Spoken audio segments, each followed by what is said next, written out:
The process of archaeological research, part 2, implementation.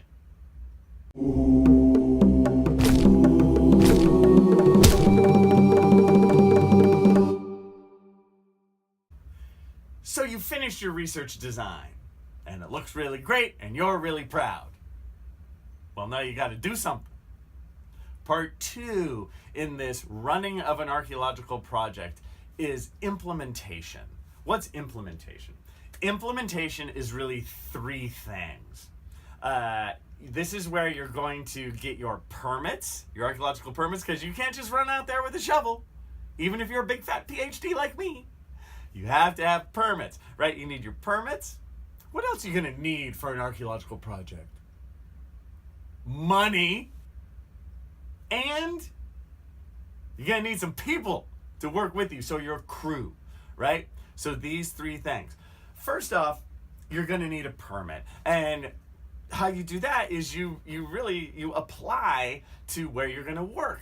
If you're going to work in a place like Belize, you contact the Institute of Archaeology in Belize, right? And you ask them, hey, can I work in this area? Will you permit me to work here? There's like that. If you're going to work in the United States, you have to contact a landowner, the landowner, or the U.S. government if it's government land, and so on and so forth, right? You contact kind of the landowner first, any other government agencies that go with that, and you have to get permission from all of them.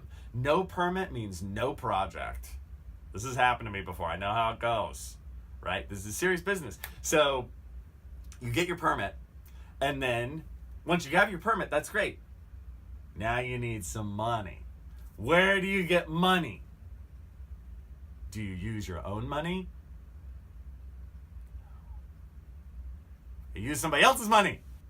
Now, there's a lot of agencies where you can apply for money. It's very difficult to get this kind of money. I don't want you guys to think that granting agencies, that it's somehow super simple. You just like turn in your research design, you go, look at me, aren't I smart? Give me some money. They are very difficult to get, these grants from various granting agencies. And the places where an archaeologist is going to go for money is like NSF. That stands for National Science Foundation. That's probably the most popular in the archaeological world. The NSF, people will talk about, oh yeah, I got my NSF. You know, they're rare, they're tough. If you get an NSF, good for you. That's something to be very proud of. Very difficult.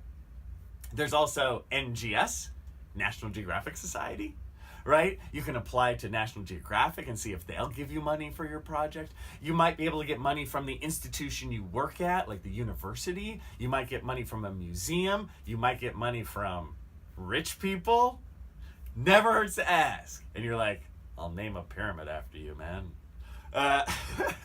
So what I've found in my experience in archaeology is the money comes from someplace different every time. And sometimes you get a really nice grant from National Science Foundation or something like that, which is really nice, and you have enough money to run sort of a solid project. Other times you get some little grant from your institution, a little bit of money, and you just run a shoestring budget for a couple of weeks and that's it. So my point is that the money always comes from kind of a different source. And archaeologists try and get it from wherever they can. It's all over the place. It's a difficult situation to get that money.